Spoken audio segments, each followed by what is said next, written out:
जी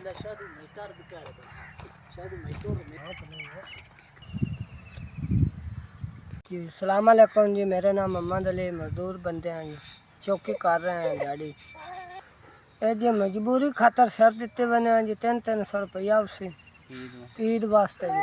मजबूरी है कोई नहीं जी, हमें शर दिते बने हैं जी। मेहनत मजदूरी लगे हुए हैं, निक्के निक्के बच्चे राशन पानी है कोई नहीं, मजबूरी खातर लगे हुए हैं, चौकी करते पे हैं।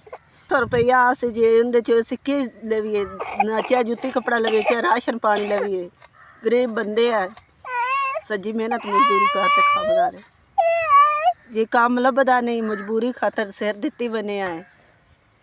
माड़े बंदे हैं, साढ़े कोल तो खावन का नहीं लभदी कश है, क्या दिहाड़ी कर के सज्जी ते खांदे पे हैं।